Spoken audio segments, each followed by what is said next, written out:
Hi everyone, Aaron here for Zollotech, and the new FineWoven cases replace Apple's leather cases, and there's been a lot of different questions about durability and how well they'll hold up. I thought we'd test some of that, as many of you have asked me after my initial unboxing and sort of comparison and first look at the cases.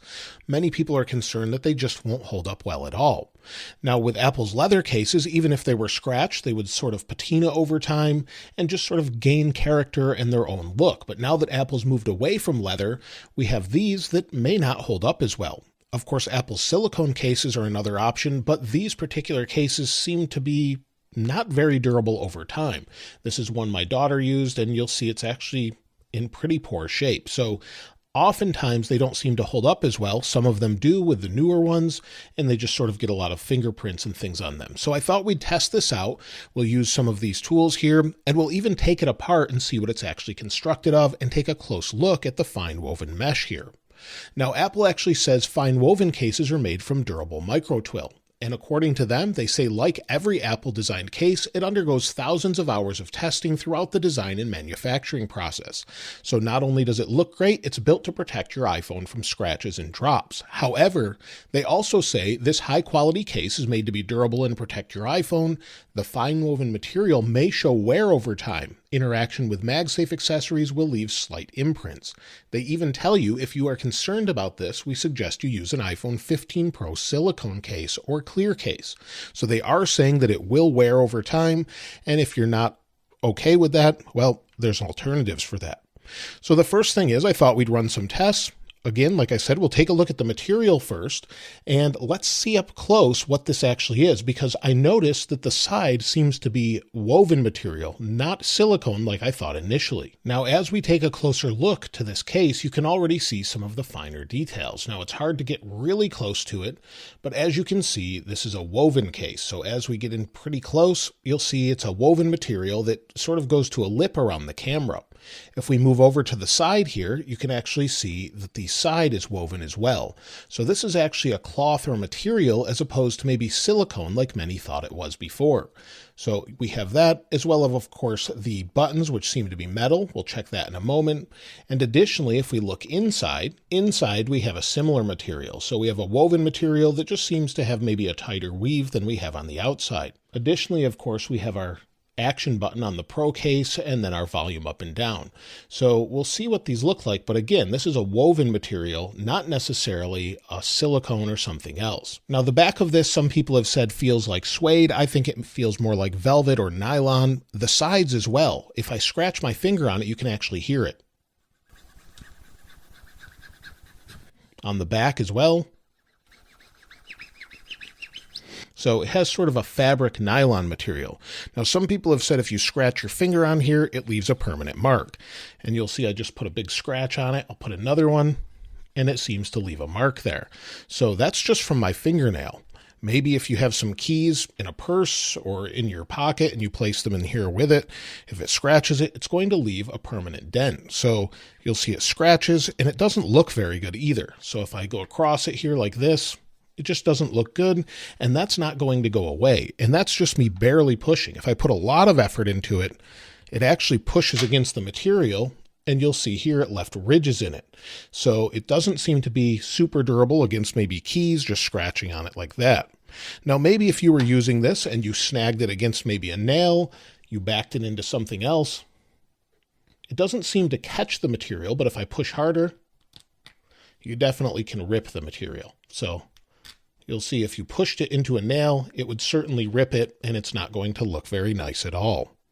Now the side buttons, we know they're metal. Let's see how well they scratch here. So on the side, on the power button, you'll see as I scratch along the edge here, it takes off a coating. And so it definitely has a coating there. It's a metal button. I'm not sure if it's aluminum. It's probably not titanium though. It seems like it's an aluminum button. One other thing is if we scratch the outside next to it, again, you'll see there's sort of a coating over the top of maybe the FineWoven case. So maybe it's a weave with some sort of layer on top of it, but it definitely seems to scratch pretty easily. A little bit more durable though than the back material. Now let's see if we can take a look inside the case itself. You'll see I managed to get the cloth layer inside out. This took quite a bit of force, and I can just pull it out here now with glue. You'll see it's glued around the outside edge. But what it reveals is the MagSafe magnet ring. So this is something I haven't really seen elsewhere, or at least recalled seeing elsewhere. Now the fabric itself, you'll see there's the MagSafe ring, and the fabric just seems like any typical fabric. It's not microfiber necessarily. Maybe it is, but it's very, very thin. It's just held in with adhesive on the back, but it was very difficult to get out. Now, as far as the magnet goes, like I said, we have a layer of plastic here. You can see that around the outside edge, and then our magnet ring and a little bit of circuitry here for maybe letting the phone know what case it's attached to and what color it is. Now let's continue. The next layer was actually a piece of plastic with some sort of paper adhered to it that's stronger than anything I've ever seen before. So I'm not sure what material this is, whether or not it's paper or something else, but it has adhesive in it, and it just goes over the top of the ring inside. So now we have the full magnet exposed, and this is actually the back of the cloth here. So we had some strengthening here, but you'll see my finger is pushing out on the apple. This is the back of the apple itself as I'm pushing through. So that's something I don't think I've seen before as well. And these are actually physical magnets, and they're glued to this sort of plastic barrier here that's below this as well. Now, as we go below this, I think we're going to get right to the fabric itself. And as you'll see, it's actually adhered to the fabric with glue. So as I pull, it will actually unadhere the magnet ring.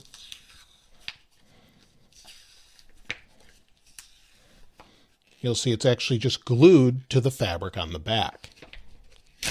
Once I've removed this layer, it actually becomes very flimsy. It's actually just the cloth itself with adhesive on it. So you can see here's the cloth, and then it's adhered to the different side. So we have this plastic ring here, of course, that seems to be glued in place. Let's see if we can get this out next.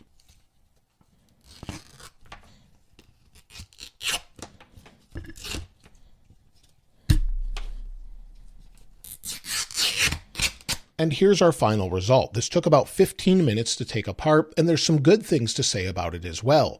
It's much more durable than I thought it would be in a few different ways. And honestly, I don't like to take things apart and destroy them. I like to actually fix them. So this was a bit difficult for me to do, but I hadn't seen it done elsewhere. And starting from left to right, you'll see here's the fabric itself. And on the fabric, of course, it seems to have not held up terribly well, but this is incredibly strong. When I was pulling this off from the frame, nothing seemed to rip with the back fabric for the most part, except for at the very top where I took it off the frame. It may be the weakest point here, but even this piece of fabric didn't rip. I pulled on this as hard as I could to remove it. The side as well, and it looks like the fabric is maybe joined together on the inside here, maybe with some sort of glue where it's connected here. Or it's possibly sewn together, but I think it's glued together, but I couldn't get it apart. So this is incredibly durable material, whatever it is. It's very thin, as you can see here, but very durable. It takes a lot of force to rip this. I didn't puncture through this when I tested this earlier. As you can see here, you can see the markings from it, but I didn't puncture through it with the screw that we tested it with or any of the other tests with the key or anything else. The frame itself is made of plastic. So the frame, you'll see some of the fabric ripped. So this is indeed fabric on the outside edge, and the frame is just plastic. It's pretty flimsy plastic, but it's reinforced by everything else as well. Now on the outside, of course, we have our buttons, and they're just held in with a little piece of plastic and adhesive on the back. So you'll see they just sit there like that, and they push in and out onto the other buttons. So this is actually, again, a pretty durable frame. It only broke in the weakest point when I was using all my force to remove the fabric. Again, this is the internal fabric, and it only ripped at the weakest points. So again, taking it out, it's super, super durable. I'm not sure what it is, but it's very strong. And then, of course, we have our MagSafe or magnet ring, which this goes over the top, and then you have the fabric here, and it's in the backing. So it actually is built pretty well, and it's much more durable than I expected. I thought this would rip much easier than it did. It takes an incredible amount of force, so I think it will hold up much better than people anticipate, but it definitely will show scratches and anything that's actually rubbed into it. The side seems to be more durable that way, where we scratched it here. So overall, I think it's pretty good compared to what I thought it would be. And maybe it will change texture texture over time. One other thing I noticed after the fact was on the back, this is actually a plastic piece that's adhered to the back of the cloth to sort of reinforce the apple.